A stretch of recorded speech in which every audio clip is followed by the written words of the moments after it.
This is Ben, and this is Main Street Lutherans. Keith's not with me this week. We're going to talk about authenticity, and Keith's schedule just got in the way for this week, and my schedule got in the way last week. So we're having to catch up with ourselves in this new year.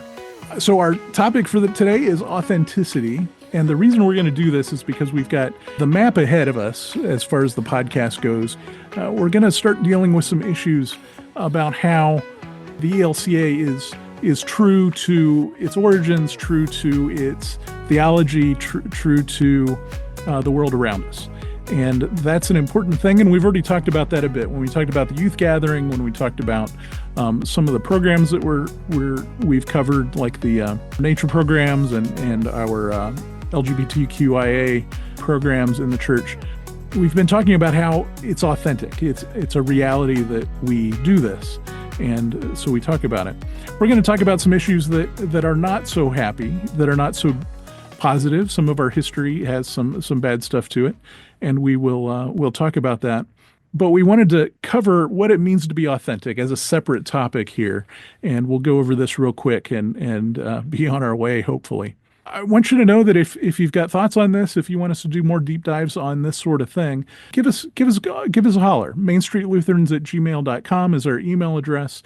You can catch us on Facebook, on Instagram, on Threads. We'd love to hear from you. A telephone call on our number. Nobody will answer. You can just leave a message. All those things will help us out. And if you share this with some folks and give them a listen, encourage them to interact with us too. We want to hear what everybody's thinking about these things so we can address any additional topics that come up here.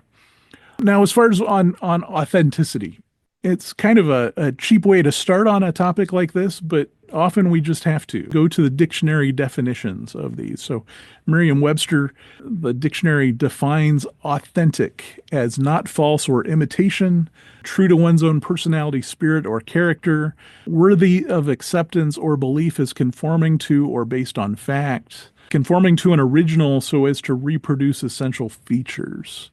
And what we mean by authentic in this case, I think, is more toward the not false or imitation and true to one's own personality, spirit, or character.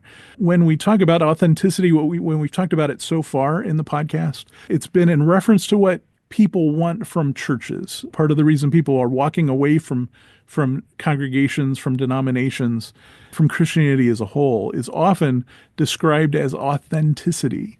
That something about their experience in the church is not authentic, whether it is a church not dealing with an abuse of some sort within its congregation or within its structure. Sometimes it's a church not dealing with a social cause that seems important to the person, and they feel like the Bible says that we should be doing something and the church is not. And also authenticity as far as recognizing people for who they are and allowing them to be their God-created person. And so that's generally what we're talking about with authenticity as far as what people are criticizing us about not being authentic. When addressing authenticity for our purposes for the podcast, I want to talk about it in three modes. And these are, I think, the three modes that the ELCA deals with authenticity as a denomination. And these three ways are going to be, first, as Protestant Christian, a Protestant Christianity, what does it mean to be authentic? What does it mean to be authentically Lutheran? And what does it mean to be authentically a postmodern person? And we'll talk about all those three things. I think those are three areas that the ELCA tries to bridge together and tries to be authentic in all three ways. And sometimes those seem to have a conflict or many. And so let's start with what it means to be authentically Christian, particularly Protestant Christian. Now, when we talk about Christians and Christian denominations and Christian people, what our main definition of that comes in two forms. One form is what we call orthodoxy. That is the things that we believe. And there's orthopraxy. Those are the things that we do because of our beliefs. And so we're going to talk about each of those two things with each of the three topics we've got here. So both on Christian, on Lutheran, and on postmodern or present day people. So for Protestant Christianity, our orthodoxy is based around the creeds. Now, I've recently heard someone say there are over 200 denominations or flavors of Christianity, of Protestant Christianity, just in the United States. And so it's really hard to group all those people together. If we say anything, and we're likely to be leaving out some people.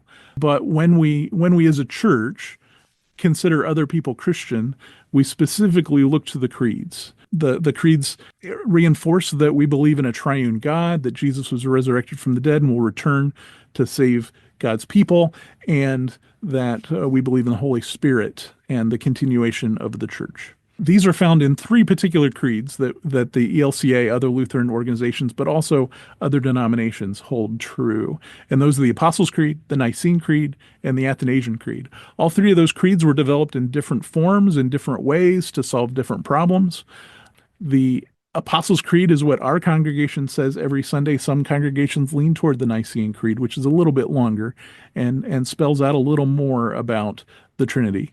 The Athanasian Creed is quite long, and usually we'll just save it for a special Sunday, particularly Trinity Sunday, I believe. The other thing that Protestant Christians hold united is the gospel, and that is that Jesus is the Son of God as recorded in the Gospels in the Bible, and this is probably a little bit of Lutheran bleed in here, and that is the sola scriptura, that everything that we know about Jesus comes from the scriptures, and everything we know about God comes from Jesus through the scriptures. And so that's the important part. And those are the things that Christians, to be authentically Christian, those are the things that we believe. And the definition of belief and the definitions of the words in the creeds and in the gospel are often left to interpretation. But because we're defining a very broad group of people here, I think that's the safest way to leave it. Now, the orthopraxy of that, the way people live out their Christianity, I think it's safe to say that we would all agree that living like Jesus is the way that we live out our Christianity. I think of the song, "They will know we are Christians by our love. We will work with each other. We will work side by side. We will walk with each other. We will walk hand in hand." A good old camp tune that's made it into our hymnals. But also we've got some texts. So Micah 6:8 is one of my favorite that defines what is expected of us. "He has told you, O mortal, what is good, and what does the Lord require of you but to do justice and to love kindness and to walk humbly with your God." And then also Mark 12:29-31. This is the first commandment, is, "Hear, O Israel, the Lord our God is one. You shall love the Lord your God with all your heart and with all your soul and with all your mind and with all your strength." The second commandment is this: "You shall love your neighbor as yourself. There is no other commandment greater than these." And so combine those two things, that we are to love God and love our neighbor, and that we are to do justice, to love kindness, and walk humbly. And so those are what are expected of Christians. And so if we are authentic Christians, we are living our lives out that way. Let's move on to Lutheranism. So Lutheranism gets a little more complicated. All right. So Lutheranism, of course, is a subset of Protestant Christianity. You know, those of us who are very proud Lutherans would say it's the core of Protestant Christianity. But Lutheranism is based on the orthodoxy. We're going back to the orthodoxy, what we believe, is summarized in the Book of Concord, which is a book that contains many books or documents, really. I don't think they were specifically meant to be books, aside from the catechisms, but the Book of Concord includes the catechisms. It includes the Augsburg Confession and the defense of the Augsburg Confession. It includes things like the small called articles and the creeds. And it includes the Formula of Concord is one of those things. That was written after Luther and Melanchthon passed away. It's the second generation of Lutheran theologians hammering out their beliefs between each other, trying to be more specific about things. And you know how people are. They start arguments about things. Specifically in the Book of Concord, in the Augsburg Confession in particular, it spells out our idea of justification by faith in Jesus. We are saved by grace through faith in Christ alone. It includes our beliefs about the sacraments. And we talked about baptism, we talked about communion and what we believe about it, about God's true presence, Jesus' true presence in the sacrament of Holy Communion in the Eucharist. It specifies how people have free will in everything except when it comes to salvation, because that is a free gift of God and that we don't have any control over it. As Lutherans, we also have a couple levels of talking about gospel. When we talk about Protestant Christianity, generally Protestants at that level, when we talk about gospel, we're talking about the actual books of the Bible. We're talking about the story of Jesus as told by the four books, the Gospels. But as Lutherans, we have two levels of the word gospel. One is the Gospels, the books, the stories of Jesus. But we also have this other gospel word, which is everything we can know about Jesus is in the Bible, is from the Bible. And what we know about God through the Bible tells us about Jesus. Or let me put this the other way. So what we know about Jesus in the Bible is what we know about God. And so we look at the text, the scripture, through the lens of the gospel, the things that we know about God through Jesus' stories in the Bible, which is more distinctly Lutheran than other things. We also have an authentic thing as the ELCA in our social statements and messages. We try to be authentic. We try to be in understanding with the social statements and messages about social topics in particular. And those are things about how we contemplate topics, how we discuss them, and what are maybe appropriate and inappropriate actions for a Christian or for a Lutheran, and how we process those things. So those are how we are authentically Lutheran. And it's a lot of stuff there. It's a lot of references. If you want to go look at the Book of Concord and read the Augsburg Confession and the defense of the Augsburg Confession, some of the history on that, I encourage you to. It's an important part of our faith. We don't have a lot of time to do that we certainly wouldn't do that in catechism, but it's a good thing to go look through a bit. As far as orthopraxy for Lutheranism, the walking the walk bit of being Lutheran, I think of what I believe it was Carl Scrady at Capital University when I was in college that said that, he said that Luther said this, and I haven't seen where he wrote this, probably in a sermon, but something about when a Christian meets a Christian on the street, Christ meets Christ, that we are to be Christ in the lives of the people around us, and that all the people that we know, our neighbors, are Christ to us as well. And so that also goes in hand with the priesthood of all believers, that we are all called to ministry. And our approach in daily life of grace, forgiveness, and freedom particularly to sin boldly, to know that God has our back. There is nothing I can do so horribly that I will not be able to receive the grace of God. And that's very important. It's very Lutheran. Specifically, things like there's nothing we can do by works to earn forgiveness that can earn God's grace, God's justification. There's nothing that we can do to earn that. That's an important part of our Lutheran identity and being authentically Lutheran as we are a church and as people in that church. Now, moving on to the postmodern idea. Now, it starts probably before postmodernism begins. There's a break in the church. There's a break in society. It actually happens before the 1920s, but the church, the Protestant church, really goes through this beginning in the 1920s, and it will continue for the Lutherans up until about 1974, which is a result of the Enlightenment, that people begin to have information about how the world works in a way that's very different from what we had, say, in the Dark Ages and in the early times and in the early church years. We start to have science in particular. As postmodern people, as people who are living in the 21st century, we know that science is real and that we have different methods of history that look at things in a particular way, and we have many different approaches to history. We also believe in social systems. We believe that people as a organization can do things to make the world a better place, but also a worse place. And we believe that humans have an impact on our planet in good ways and in bad. We think of climate change, we think of curing diseases that wouldn't be possible without people organizing to make that happen. We also believe as postmodern people in free knowledge. The internet is a mighty, mighty thing. Back in Luther's time, for instance, it would have been nearly impossible for someone to have much more information than their parents had. These days, it takes a quick search on your telephone that you carry in your pocket to find nearly any kind of information, whether it's true or not, whether it's accurate or not, whether it's authentic or not. The idea that knowledge is available to everyone at a very low cost, if not free. And that is something that we believe in, and we organize our lives around that.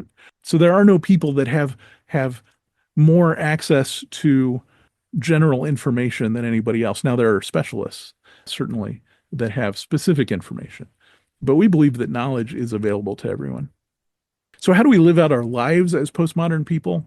Well, when it comes to the church and the things that make this important and that show some differences in how our churches act authentically postmodern, one thing is that postmodern folks accept all people as natural and as people.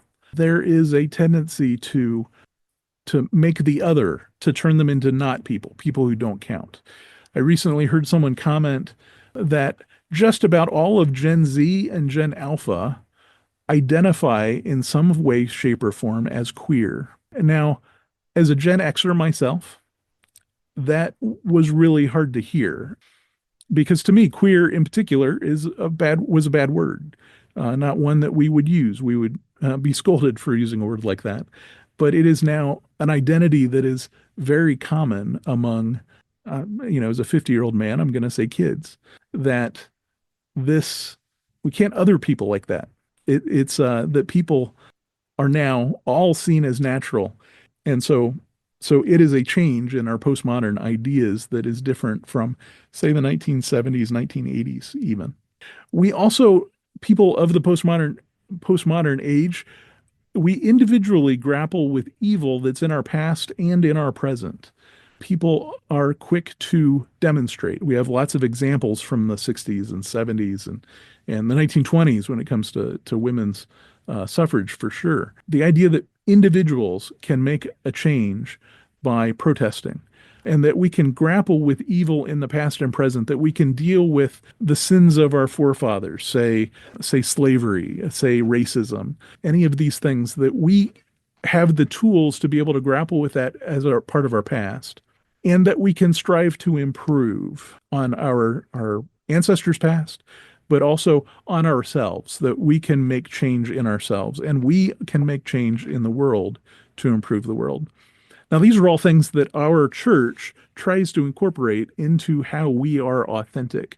We are authentic to Christianity, to the creeds, and to the Bible, and to Jesus. We are authentic to what our faith leaders have said over the years. And I say specifically about when we talk about Lutheran, we talk about the Book of Concord, which is our core, but we're also true to people like Dietrich Bonhoeffer, to Paul Tillich, to the theologians that have come before and helped us define these things in their time and place so that we can then do the same for ourselves. And then we try to be true to our postmodern lives, believing in science and history and the way that we approach those things. When it comes to history, it could be the search for the search for the historical Jesus. It could be the looking at how our church has made it through different times and how we've interacted with the people around us, and sometimes not so great. But all these things we put together. So the ELCA, and I'm going to say the main lines generally, aim to be true to all of these classifications. Of course, the Presbyterians aren't going to try to be Lutheran. They're going to try to be Presbyterian and go to their core documents. But I think all the main lines share this, that we try to be true to our Christianity and to our 21st century existence with our flavor put into the middle. But being authentic as a church or as an individual isn't easy. Being authentic because of this postmodern thing, means that there's a lot of change. We recognize that things that we thought were true last week, last year, last decade aren't necessarily true now, and they might not have been true back then. And we have to understand how to deal with that, to forgive ourselves and to move on, and how to explain that to people who see us as a solid, as a constant force without change. Also, this idea of trying to be authentic makes us a target. It makes us a target from inside the church. There are possibly unattainable goals. None of us can be perfect, and institutions certainly can't either. And so trying to strive for perfection, we will not achieve it, or maybe the goals move once we get close, because we can do even better. I think of, I had a little bit of training in Six Sigma, for instance, and there's always room for improvement. And so we can be criticized for not going far enough. Also, from inside, we can be criticized for going too far, for people who don't want to adapt to what we know about ourselves. Also from outside, people outside of our denomination have different definitions for the words that we use. They have different values, sometimes based on that language, and they might have different goalposts. Think of, say, we want to be environmental stewards. Now, what works for one congregation might not work for another. And, if we try to recycle, say, maybe some churches aren't recycling enough for some organizations. And so there will be different goalposts. But trying to be authentic to ourselves and trying to do our best can often make us a target for criticism. And so it's not easy, but it's important. It's important that we deal with our authenticity. First of all, that we make it public. One of the things I think this podcast is showing to me and to Keith is that it's important to be able to make clear to folks on the outside as well as on the inside what our true nature is. That we try our best to be all the things we most want to be, but we also recognize that we have faults and that we do our best to do something about it. And the best way to start at doing that is, of course, to recognize where our faults are. And then we can look at it as a way to make things better. And so that's authenticity. As we look at our theology, as we look at our history as a church, hopefully by the summer, we'll talk about Native American schools that have happened within the ELCA. We'll talk about some of our immigration programs, see where we are doing our best and where we have done our worst, and see where we can make things better, because we want to be true to ourselves and we want to be honest with the people that want to join us, or the people who are looking for somebody who's trying to be honest. And so there we go. That's authenticity. Our next episode will be almost certainly something a little more entertaining. We'll have more voices, and I hope that you'll listen in. Before that, though, we're going to end with a catechism question. So our last episode, the question was, who was Deborah in the Old Testament book Judges? We had Deborah's nurse. We had a wise counselor to Solomon. We had the correct answer, which is a prophet, judge, and military leader. And we had the last option, which was the designer of the Ark of the Covenant. And that, of course, the true answer was a prophet, judge, and military leader. And I'll tell you that Rebecca's nurse was named Deborah, so that wasn't wrong. It just wasn't in the book of Judges. And the wise counselor, that would be Debbie, Keith's wife. She's a professional counselor. And my wife is an engineer, and that's why we get the designer of the Ark of the Covenant. And so those were calls out to Debbie, Keith's wife, and Deborah, my wife. All right. So this episode, our question is related to the Book of Concord. And my question is, what is considered by Lutherans to be the primary document of the Book of Concord? And by primary, I mean, what is it that Lutheran churches, part of the Lutheran World Federation, what is the bare minimum of the Book of Concord that those churches accept as the primary document of Lutheranism? Is it the Catechisms? Is it the Unaltered Augsburg Confession? Is it the Creeds? Or is it the Formula of Concord? Now you can respond by email, on social media, or even our phone number.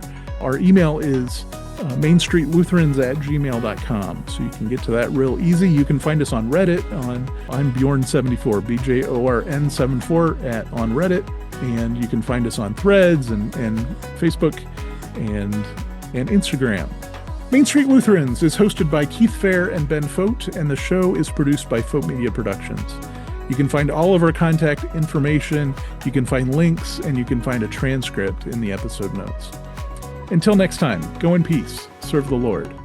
Thanks be to God.